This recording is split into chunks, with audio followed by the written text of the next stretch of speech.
So మీరు ఇప్పటివరకు చాలా మంది స్టూడెంట్లను చూసి ఉంటారు సార్. సో మీరు సీనియర్ ఫ్యాకల్టీ. సో కామన్గా అభ్యర్థులు చేసేటువంటి మిస్టేక్స్ ఏంటి సార్? అభ్యర్థి విజేతని పరాజితని నేను నా కళ్ళతోటి చాలా మందిని చూసాను.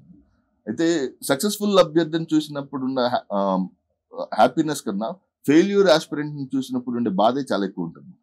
అయితే ఇక్కడ మెయిన్ గా నేను గమనించిన మెయిన్ డిసడ్వాంటేజ్ అంటే హైపర్ యాక్టివ్ స్టూడెంట్స్ చాలా ఎక్కువ ఫెయిల్ అవుతున్నారు. First thing. Second important thing నేను నోటీస్ చేసింది ఏంటంటే last 10% of the marks are very crucial for. Okay, ఆ 10% మార్క్స్ అంటే ఎక్కడో ఫర్ ఎగ్జాంపుల్ ఈ సంవత్సరం 25 లో అటెంప్ట్ ఇచ్చాడు, 26 లో అటెంప్ట్ రావడానికి అతను ఏం చేస్తాడంటే లాస్ట్ టైం ఎక్స్ అనే మెటీరియల్ చదివాను కాబట్టి ఈసారి వై అనే మెటీరియల్ చదువుతాం. ఓకే, లేకపోతే లాస్ట్ టైం ఏ అనే ఇన్స్టిట్యూట్ లో జాయిన్ అయిన ఈసారి బి అనే ఇన్స్టిట్యూట్ లో జాయిన్ అవుతాం. అలా కాదు. లోపం మెటీరియల్ లో ఉండదు, లోపం ఇన్స్టిట్యూషన్ లో ఉండదు, లోపం మన ఆలోచన ధోరణిలో ఉండదు.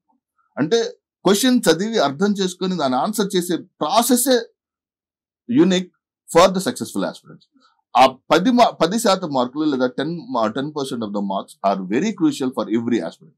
ఆ 10% ఆఫ్ ద మార్క్స్ అంటే అందరూ అదే హార్డ్ వర్క్ చేస్తారు, అందరూ అదే లక్ష్మీకాంత్ చదువుతారు, అందరూ అదే ఎకానమీ మెటీరియల్ చదువుతారు, అందరూ అదే క్లాసెస్ ఉంటారు.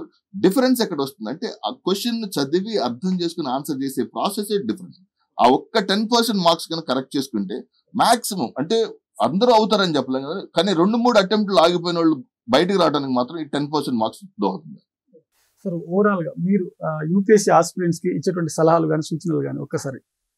Number 1, previous questions. ఓకే, ఉదయం నిద్ర లేవగానే నువ్వు మెటీరియల్ చూస్తావా, లేకపోతే ఫోన్ చూస్తావా, లేకపోతే ఆ రోజు క్లాస్కి వెళ్ళగలిగావా, లేకపోతే క్లాస్ వినగలిగావా లేదనేది కాకుండా ప్రతిరోజు ప్రతి అభ్యర్థి రోజుకు ఒక 20 ప్రీవియస్ క్వశ్చన్స్ కనుక సాల్వ్ చేసి లేదా 50 ప్రీవియస్ క్వశ్చన్స్ చేసి, ఓకే అవి అయిపోయినాయి, ఒక 1000 ప్రీవియస్ క్వశ్చన్స్ బుక్ కొనుక్కున్నావు, అవి అయిపోయిన తర్వాత మళ్ళా సెకండ్ రివిజన్. ఇవాళ ఫస్ట్ రివిజన్ లో 50 చేసావు, సెకండ్ రివిజన్ లో 100 చేసుకుంటావు. లాస్ట్ 6th మంత్ వచ్చేసరికి నీకు రోజుకి ఒక 100 క్వశ్చన్స్ కనుక రివిజన్, అదే క్వశ్చన్స్ మళ్ళీ కొత్త మళ్ళీ ఏం తీసుకోవద్దు. ఓకే, 1000 క్వశ్చన్స్ తీసుకో, 50 చేయి, 20 రోజులు అయిపోతుంది. మళ్ళీ 1000 క్వశ్చన్స్ తీసుకో, 50 చేయి. అయిపోయిన తర్వాత మళ్ళీ సెకండ్ రివిజన్ లో అదే చేయి. అప్పుడు ఏమవుతుందంటే తెలియకుండానే ఎలిమినేషన్ టెక్నిక్ మీద ఫోకస్ వస్తుంది. So that is the very valuable suggestion I can give to any aspirant. ఒకటి, ఆ 10% మార్క్స్ మీద ఫోకస్ చేయటం. నెంబర్ 2, రిపీటెడ్ గా ప్రీవియస్ క్వశ్చన్స్. ఓకే, ఎంత ఎక్కువ సార్లు కనుక ప్రీవియస్ క్వశ్చన్స్ బోర్ కొట్టొచ్చు, ఆల్రెడీ తెలిసినట్టు అనిపించవచ్చు, నువ్వు 100% పెట్టినప్పుడే మళ్ళీ సెకండ్ టైం. అప్పుడేమవుతుందంటే ఎగ్జామినర్ యొక్క వొకాబులరీకి నువ్వు అలవాటు.